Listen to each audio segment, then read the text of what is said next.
At narito na naman ang mainit na balita mula sa mundo ng politika. Isang balita ang tumabo ngayon sa buong bansa tungkol sa isang isyong kinakasangkutan ng isang mataas na opisyal ng PNP. Ayon sa mga ulat, nagkaroon ng tensyon at hindi pagkakasunduan sa pagitan ni General Torre at sa kanyang mga kasamahan sa serbisyo. Ang tanong ngayon, may mga lihim ba siyang tinatago at ano nga ba ang papel ni dating Pangulong Rodrigo Duterte sa kontrobersyang ito? Ang isyu ay nagsimula ng mapag-usapan ng isang kontrobersyal na operasyon na pinangunahan ni General Torre na umunay nagpatupad ng isang illegal na pag-aresto kay dating Pangulong Duterte. Ayon sa ilang mga insider, may mga ulat na si General Torre ay sumusunod sa tamang proseso at lumabag sa mga lituntunin sa pag-aresto dahilan upang magdulot ng malaking pressure sa kanyang posisyon ngayon. Ang mga tanong ng nakararami, bakit hindi sumunod sa legal na proseso at anong motibo ang nag-udyok kay General Torre para magsagawa ng ganoong hakbang. Dahil dito, nagkaroon ng mga haka-haka na baka si General Torre ay hindi na kayang humarap sa mga posibleng paratang laban sa kanya. Maraming nagtatanong, nagtatago na ba siya at bakit tila hindi siya makasagot sa mga tanong ng mga reporters at mga kasamahan niyang opisyal. Habang ang mga matataas na opisyal ng PNP ay nagsasabing hindi nila alam ang kabuuan ng operasyon. Ang ilang miyembro ng media at mga eksperto ay nagtataka kung mayroon bang iba pang mga kasabwat sa likod ng isyong ito. Bukod pa rito, may mga bulong-bulungan na lumalabas na may mga baho o mga hindi kaaya-ayang impormasyon na maaaring lumantad na laban kay General Torre. Ang mga akusasyon ng iligal na pag-aresto ay tila nagiging mitya ng isang malawakang investigasyon na maaaring humantong sa malalaking iskandalo sa loob ng PNP. Kung ang mga aligasyong ito ay mapapatunayan, maaaring magdulot ito ng matinding epekto sa reputasyon ng ahensya at sa kredibilidad ng pamahalaan. Patuloy pa ang mga pag-uusisa ng mga otoridad sa mga eksperto sa isyung ito. Sa ngayon, patuloy ang paghahanap ng mga detalye tungkol sa mga aksyon ni General Torre at ang papel ng iba pang mga opisyal na posibleng sangkot.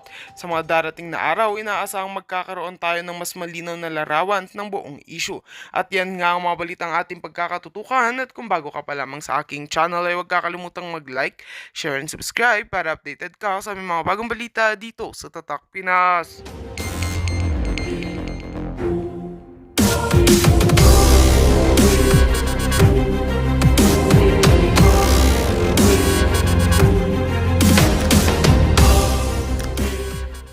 Anong ibig mo sabing mamalasin pag di mo ginawa? Hindi ka makakatanggap ng reward? Wala kang pera? Wala kang bonus? Papagalitan ka ni BBM? Hindi mo makukuha yung gusto mo maging PNP chief? Anong ibig mo sabihin na yung regulatory period mo na yan, yung mamalasin ka naman na yan, anong ibig mong sabihin? Malalim yan. Ibig niya ang datingan kasi nito ay yung ine-expect niyang makuha ay hindi niya makukuha. Sa akin lang mamalasin siya. Swerte na eh. Swertin mo na, nahuli mo na si Tatay Digong. Ayan na yung reward mo. Balik tanaw mo na. Tanaw mo na. Mawawala pa. Sabaw na natapon pa. Di ba? O kayo. Ayan na yung sabaw, hihigupin mo na lang. Natapon pa. Torre, nagtatanong lang. Total galing sa'yo. Ano bang kamalasan yung sinasabi mo? Bakit? Anong reglementary period? Reglementary period. Reglementary period. Hindi, simple Aimee. Nire-regla yan. No, pag matatandang ganyan na nabubuhay sa baril, nire-regla siguro yan. Yung puro pahuli. Pahuli ng alanganin ng warrant. Period yun. The Article Dahil 125. sinabi na nga ni Executive Director sa ating PCTC na diffusion lang naman yun eh. Wala nga commitment pinag-uusapan dun eh. Wala nga red notice, pambira eh. There is a warrant. Takal-takal na ni Arnie Tevez eh. Wala pa rin, di ba? Oo, di ba? Totoo. Ang tagal na ni Tevez. Di ba buti pa nga yung ibang bansa, nililitis pa, tinitingnan. Ito bang kaso ni Tevez ay talagang nangyari? Talagang matibay ang ebidensya? Ito ba ay may reasonable doubt? O ito ba ay may karampatang ebidensya para ito ay i-persecute sa Pilipinas? O ito ay political lang? Di ba? Pinadaan sa korte ng Timor-Leste. Kahit nagre-request si DOJ, Kaya nga siguro, dinudugo si DOJ, talagang galit na galit. Nangingitim na, nakita nyo? Galit na kay Jaime. Nag-ano na, konti na lang, aatakihin na sa puso.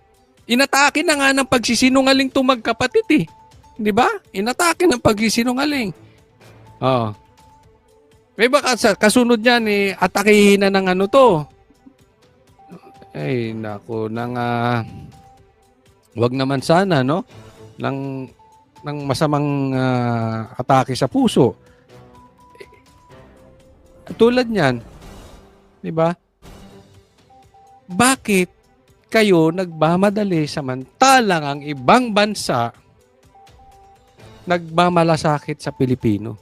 Kayong mga Pilipino, kayong iilan dyan, nasabi nga ni John B, kayong 4 na nagplano huliin si Tatay Digong, parang kayong 4 lang masaya dyan. Kayong nasa gobyernong nakikinabang kay Marcos, kayo na lang ang masaya sa nangyayari ngayon sa bansang Pilipinas. Figuratively. Diba yan na sinasabi niya, no, Boying?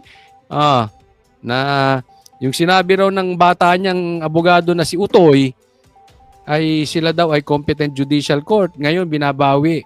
Itong magkapatid na to, laban bawi, di ba? Ba't kayo nagmamadali? Ano yung reglementary period mo? Ano? May I Sagot! refer it to the SOJ, ma'am? Lang naman yun eh, wala nga commitment. Takal na ni Arnie Tevez eh, wala pa rin, Ulit, diba? ako napindot ko, Ba't sorry. kayo nagmamadali? Ano yung reglementary period ano? mo? May I refer it to the SOJ, ma'am? Ayun! Pag wala palang baril to si Torres Sumbongero. Hindi pala kayang sumagot nito mag-isa. Sinagot nito yung napakatalino si Attorney Torion. Grabe kung paano sagutin nitong mama na ito. Napakatalino. Narinig nyo na ba si Attorney Torion? Sharp! Ang memory ni Attorney Torion ang tindi. Pinagsasagot ng mama na ito. Ngayon, si PRRD, ang laki ng experience sa politika. Naging piskal. Ang tagal. Pinagsasagot ni Torre. Mahal ng taong bayan na si PRRD, binalasubas ni Torre, pinagsasagot lang. Dahil may mga kasama. Pag wala palang kasama to, nagsusumbo. Umuurong yung utak. Yung tapang pala ng utak nito, yung kanyang pagiging argumento, yung kanyang pagiging makipag-debate, pag marami lang palang kasama. Sige, sumbong mo kay Boying. If the SOJ wants to answer that. Hindi ba pwede kayo na muna? Yung barado ka. Barado ka kay Jaime. Lutong-luto ka. Ikaw na lang muna. Pambihira ka naman, Tori. Hindi mo kaya. Mauna lang kayo, tapos sa si SOJ. Pwede. Hindi, mauna si Boying. Mamaya, ganyan ka ng ganyan. Mamaya, sampahan ka ng libel ni magsumbong yan kay Castro, kay Claire. Tapos sampahan ka ng libel, tapos hulihin ka niyan si Tori sa labas pag maraming kasama. Delikado yan. Pag maraming kasama, ano yan? Makikipagsagutan sa yan. Papasukin ka namin. Sayaw sa gusto mo. Saka ka na lang magreklamo. Ganyan ang mga banat niyan. Ako na ang pinakamataas dito. Wala nang judge dito. Ako pinakamataas. 2 stars. Yari ka, Jaime. Okay, ma'am. Okay. My main processes during the time is that I have implemented a warrant and it is there. Kita niyo yung boses? I-compare niyo yung boses niya. Kung paano niya sinagot-sagot si Tatay Digong at si Attorney Torion. Ngayon, nanginginig ang boses. Ewan ko, kayo mag-observe. Diba? Ilagay niyo sa comment section, tama ba ako kung mali? Di mali. Diba? Kanya-kanya tayo. Ako yan ang na-observe ko, kayo ba? For the person is already arrested by virtue of a legal warrant. And Article 125 comes into play of the revised penal code, which is entitled Delivery of Persons Legally Arrested to the Proper Judicial Authority. And I do believe at this point, The proper judicial authority, yan yung pinagtatalunan. The proper competent judicial court is not the DOJ. Korte. Judicial, hindi executive. Ang DOJ po executive. Yan yung sinasabi ko, naglaban bawi si Remulla. The judicial authority will be the ICC. Therefore, I have Hindi rin ICC. Dito nyo nahuli. Sa bansa nyo ba nahuli? Sa bansa natin. Iharap nyo sa korte dito. Pilipino ba siya? Hindi. Dito muna. Then, pag sinabi ng ng korte natin, oy, sige. Dapat ICC mag-declare, humusga dyan. Ang tawag po ron, Tore, due process. Pinadaan nyo muna sa proseso. Para kang mangingitim pagka hindi mo napadala agad eh. But anyway, sa'yo na nga galing. Mamalasing ka. Baka hinabol mo yung swerte mo. to abide with that Article 125 of the So revised inaamin penal mo code. warrantless arresto. Kasi yung Article 125 ng RPC does not apply kung may warrant. So Yun, yung 125 kasi ng RPC o Revised Penal Code, warrantless arrest. Ibig sabihin, pag inaresto ka ng walang warrant, dapat dalahin mo agad sa proper authorities. Dalhin mo sa pulis, tapos dalhin nyo agad sa korte. Para nang sa ganon, hindi ka ma-illegal kidnapping. Kasi walang warrant eh. Hinuli mo lang. Nangyayari po kasi yung walang warrant, kunwari, yung ongoing yung commission ng crime. Halimbawa, nag-snatch. Ganyan. So, kailangan ipresenta mo agad. 'Di ba? Pagka may ongoing, pwede mong hulihin, pero ipresenta mo agad. Yun yung sinasabi ni Amy dito. So, inaamin mo, yung paggamit mo dyan sa batas na yan ng Revised Penal Code, warrantless. So, walang warrant. Inaamin mo, Tore, walang warrant. Kasi ginagamit mo yan. Anong sagot ni Tore? inaamin mo walang warrant. At the many stages, ma'am, all the many other, Hindi, among make other up your laws. mind. Tingnan mo, oh. Ang layo na sagot. May warrant, wala. All the stages. Kita nyo kung paano ito makipag-usap pagka siya yung nasa ibabaw. Ito po, sa ating mga Pilipino, hindi lang kay Torres, sa lahat ng mga Pilipino sa buong mundo. Pag tayo ngayon ang nakakaangat-angat, yun po ay pinagpala tayo ng Diyos para gamitin natin ang ating kapangyarihan para magsilbi sa iba. Hindi para mang-api, gamitin natin yung kinaangat natin. Kasi darating at darating ang panahon, even the most powerful tatanda. Even the most strong, the strongest will become weak. So, umiikot ang mundo eh. Kita mo yung tapang nito. Ngayon, tinanuan nangyari. Nagkautal-utal. Di ba? Bakit? Hindi niya teritoryo.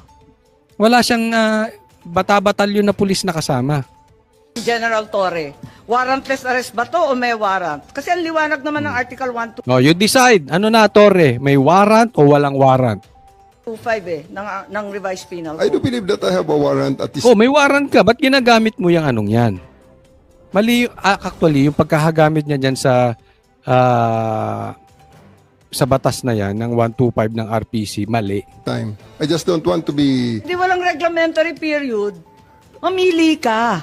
Kapag warrantless arrest, edi may period. Kapag may warrant, walang period. Just the same, ma'am. I have to deliver Hindi him to the pareho judicial yun, proper authority. kapatid. Yan, to the rescue.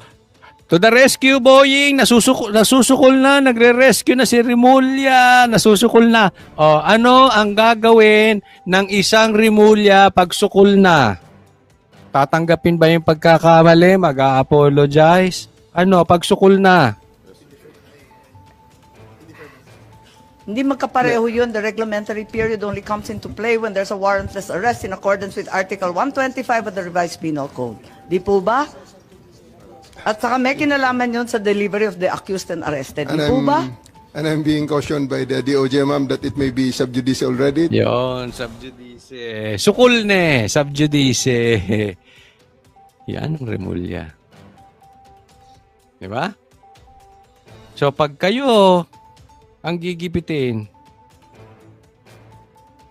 magsasubjudice kayo. Pag kayo hinihinga ng warrant of arrest, sasabihin nyo, hindi, papasok kami dyan sa ayaw sa gusto nyo. Hindi, ako 2-star dito, doon na kayo. Doon na kayo magpaliwanag sa ICC.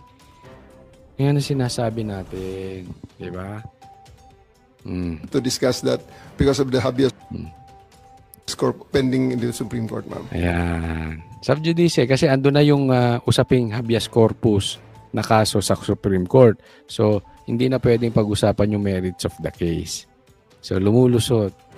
Pero, nasukol na siya. Namati na siya. Oh. Booking na siya. Wala na siyang lusot. Pati ba naman ang revised penal code, naging executive session? Ayan. Bakit niya sinabi niyang pati ba naman revised penal code ay naging executive session? Kasi pag nasusukol itong Remulla Brothers, manghihingi ng executive session. Ganon. Hirang buhay to.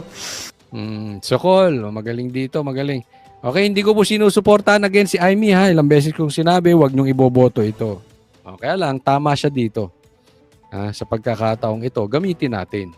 Gamitin natin yung kanyang kanyang tama. Next topic po. Ito, pag-usapan natin kasi napakaganda rin nito, no? Tingnan natin kung gaano kagaling ulit si Torre. May I ask Gerald Torre, how did you think did you handle the arrest of former President Duterte properly? Yes, sir. I do, sir. It's proper. It was proper. But when I saw the video, it was really, for me as a citizen of this country, it was really unbelievable.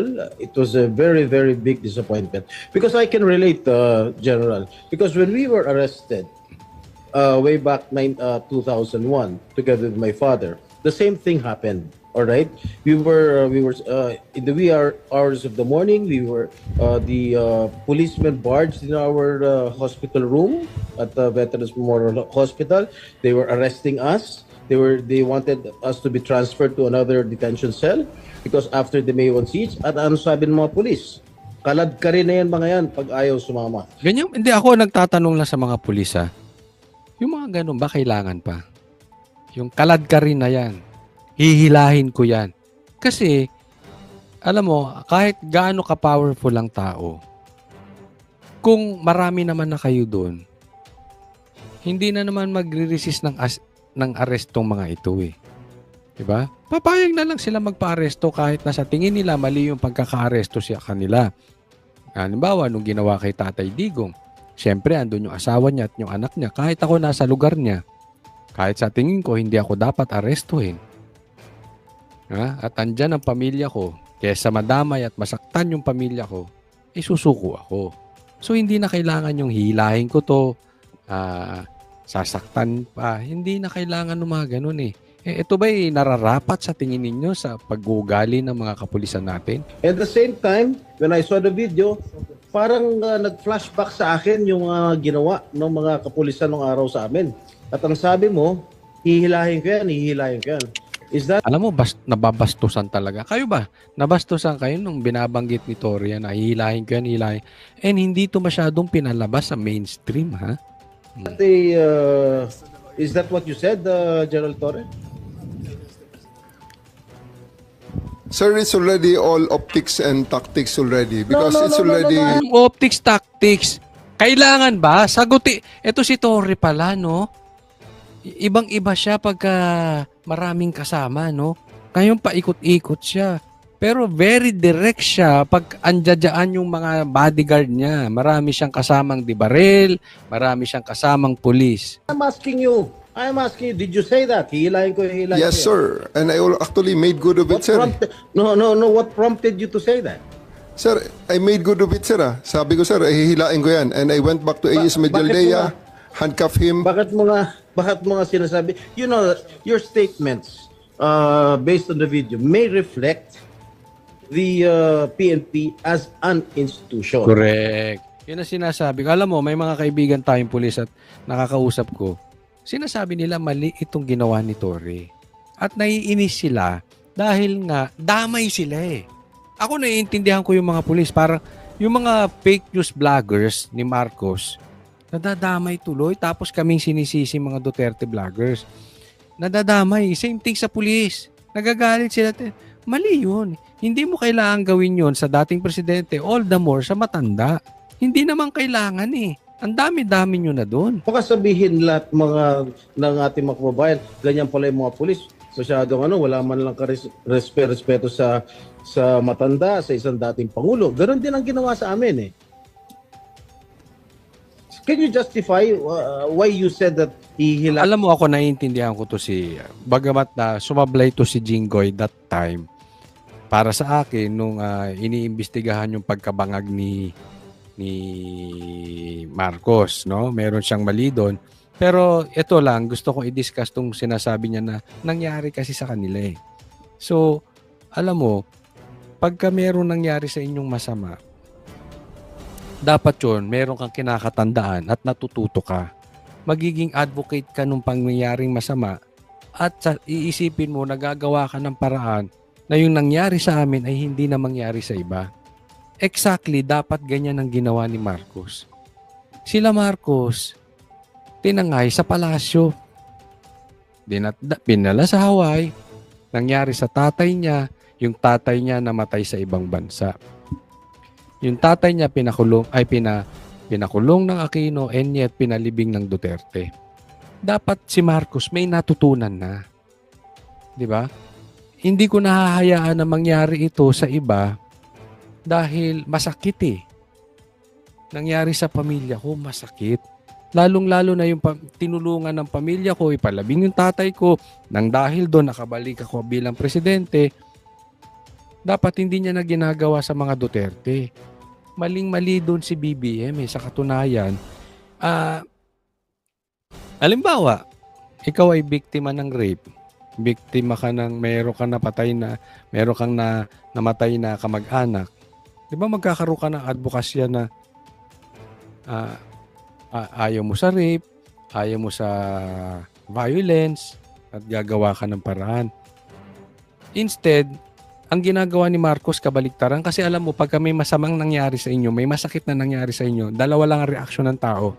It's either matuto siya doon sa sakit na pinagdaanan niya at sasabihin niya sa sarili niya, hindi niya hahayaang mangyari ito sa ibang tao, or gaganti ako. Wala akong pakialam sa inyo. Nangyari sa amin, dahil with you all, gagawin ko rin kung kanino man na may kapangyarihan ako, gagawin ko yung ginawa sa amin. Dahil mali kayo, gawin ko sa inyo. Hindi dapat ganun. Ganyan po ang nangyayari kay Marcos. Instead na nag-advokasya siya, binago nila ang trajectory, binago niya ang pangalang Marcos at bumawi siya. Ngayon hindi. Bumabawi siya doon sa mga inosenteng Duterte yung nangyaring masama sa kanilang pamilya. hihilayin ko yan? Nakita ko si dating Pangulong Duterte, di naman lumalaban.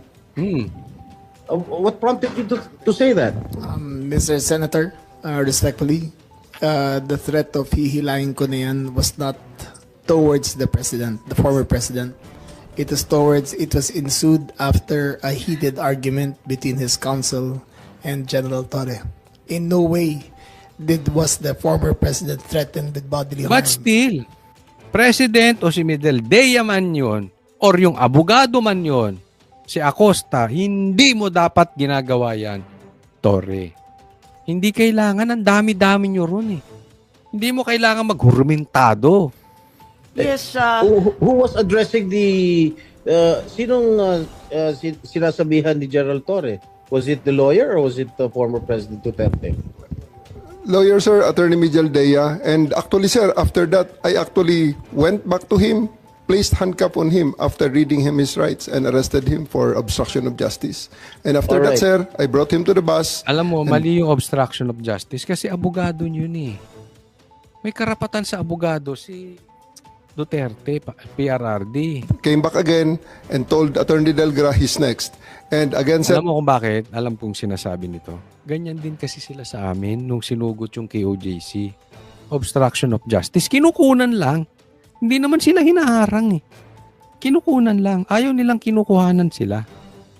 Ngayon, pag may abogado, obstruction of justice, hindi po. Parte po ng batas natin, ng konstitusyon natin na may karapatan tayo sa abogado. Hindi obstruction of justice yun. I will reiterate with all credits goes to the former president because after he saw that I'm already very, very serious in bringing him into the plane, he said, okay, let's go. And I told Romy, the PSG, to just escort him and he went voluntarily to the bus that brought him to the plane. Sisingit Alright, lang I ako Senator Jinggoy. Kasi binabasa ko rito yung standard operating ng PNP. Ang liwaliwanag naman eh. No torture, no force, no violence, threat, intimidation, or other means to No violence, threat, vitiate the free will no intimidation. to be used against the arrested person. Eh di the more, sabi mo nga, ikaw na nag-admit forcefully. Talagang you used force. Bawal po yun. Bawal. Illegal yun, Torre. It is, I placed E.S. Mijaldea under arrest for obstruction of justice. Sabi And- nga ni Senator Jinggoy, hihilain mo pa. Yes, ma'am.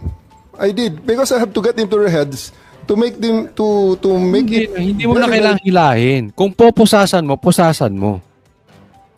Hindi na dapat nananakot hindi mo pwedeng hilahin. Kung hulihin mo. Pati kailangang hilahin. clear to them that we are already very, very serious O, of tama loading nga. the president to Oo the naman, plane. General, Tama si pinapaliwanag mo, Amy. pero bawal ang paggagamit ng dahas, ng pananakot, Ma'am, ng just to be intimidation, or any other means. Ang liwanag nasa kapulisan yan Just to be clear, operationally, there was obstruction of justice. It was the decision call of General Torre to place him under arrest for obstruction of justice. Now let us separate what happened to the president. You're talking about Attorney Medialdea. Yes, ma'am. Paano yung iba? No one else was armed, ma'am.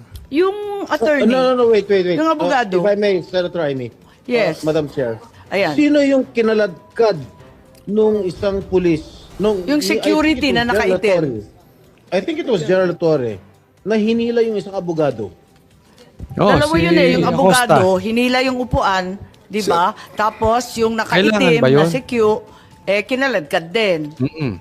Si Attorney Delgra, sir, because he is next to be arrested. And Delgra. because of that, the former president PRRD saw that I'm already that serious. And he said, he prevented the situation from further deteriorating and escalating. So he said, let's go. Isn't he entitled to a counsel of his choice, General? Yes, sir. For 12 hours, he was there. Oh. Can't he speak to his client? Bigla niyo na lang... They are there for 12 hours, sir, speaking to each other. Ano? They are there for 12 hours speaking to each Alright. other, sir. One more thing that I noticed in the video, no? Ang sabi ni PRRD, papasukin niyo yung anak ko. Yun. Abogada siya. At ang sinabi mo, hindi ko siya papapasukin. Why not? No, abogado, merong choice ang isang akusado, especially yung huhulihin, siyang pipili ng abogado niya. Hindi ka dapat pala desisyon, Torre. Siyang huhulihin eh. Oh. Gerald Torre. That is a decision. That is my call, sir. That is my decision. Considering that Okay. he had already been assisted by 3 lawyers all throughout Okay. that time, sir. And Maski na, may kahit 10 pa yan, kung hindi yan ang gusto kong lawyer yung anak ko, karapatan niya yun, nasa batas yun, Torre. gabi na ho yun, sir. The request was Ano yun? made at around mga 9 o'clock na, sir. 11 hours General after Torre, ganito, the ha? first arrest. Tanggalin mo na yung titulo ni Inday Sara. Kalimutan mo na siya na Vice President siya. Pagpalagay natin hindi siya Vice President. She is an immediate member of the family. Nung kami po ay nakakulong, ang immediate members of the family, 24 hours pwede bumisita sa amin, nakakulong kami. Ito, hindi pa nakakulong. Anak ito. Bakit hindi niyo pinapasok? Exactly. Maliban doon, is this not a violation of RA 7438 that requires that you guarantee access to an attorney? In addition to... Patong-patong na nga attorney dapat papasukin, tapos anak pa. Napaka-importante pa naman sa ating mga Pilipino ang pamilya. Diyan nga bilib ang ibang lahi sa atin eh. Yung ating pagiging bilang family. Sorry talaga. ang The daming- immediate family. The president also said na yung anak niya, yung babae, abogado ko yun, papasukin nyo. Hindi nyo pinapasok. Abogado yun eh. Actually, sir, Exactly. first to answer the question of Senator Estrada, sir, I have told the president that they can visit him at his detention facility because at this time the order of the day is to load him into a plane. So that's what we endeavored to do, and that's what. Alam mo, kahit may order sa'yo, dapat gawin mo ng tama. Hindi may order sa'yo tapos gagawa ka ng illegal para magawa mo yung order. Happens, sir. Ano niya bibisitahin yung tatay niya? Sa Netherlands. Hindi naman dito tinray eh. Kaya nga, exactly. Hindi naman dito kinasuhan Parang eh. hindi Sa ibang nag-iisip to bansa si Torre. Oh. Bakit hindi niya man lang binigyan ng kortesiya yung anak na isang abogada na magkukonsulta?